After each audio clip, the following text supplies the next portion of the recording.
Before electric cars really revolutionize the market, they need to be two things: cheap and practical. A lot of people have been waiting for Tesla to crack that nut with the Model 3, but Chevy's about to beat them to the punch with this. It's the new Bolt. It has a 200-mile range. It's going to be available for less than $30,000. We got to drive it. We're in the Bolt. We're going to take it for a quick spin. We're going to start with an acceleration test. The car will do 0 to 60 in under 7 seconds, and it's pretty good. That's certainly on par with pretty much any other small economy car that you would expect in this segment. The car is very nice and roomy. There's a lot of room in here. Flat floor as well, which makes getting from the left side of the car to the right side nice and easy, which given the partnership with Lyft, you can see being a good thing, dropping off partners, or pedestrians I should say, be nice and easy regardless of which side of the curb you're on. You can adjust the regenerative braking here by shifting into low, which means that the car will basically allow one pedal driving, meaning you don't have to worry about using the brakes too often. That'll mean that the brakes will last longer. It'll also mean you can go longer on a charge, which is good.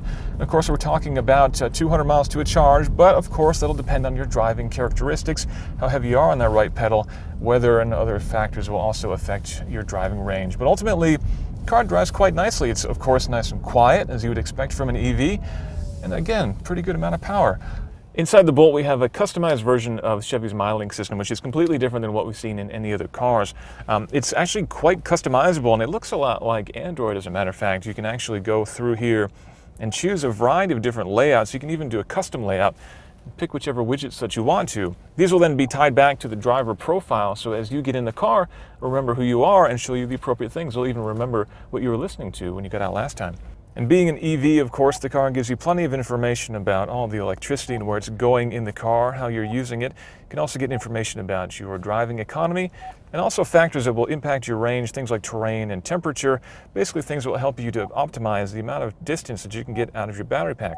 Also some other nice features in here like an LCD dashboard and a pretty cool mirror that actually uses a camera to see behind you instead of just optics.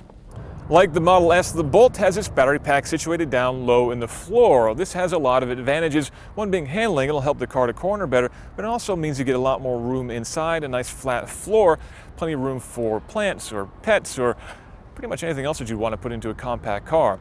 Now again, Chevy isn't giving us a formal price for the car. This is just a pre-production model, which explains why these headlights are a little bit ugly and why there's lots of vinyl everywhere. But again, they're saying the price will be under $30,000 after the federal tax rebate, and it will have over 200 miles. For the formal numbers, we're going to have to wait a little bit longer, but for my first time behind the wheel, it's a pretty impressive little car.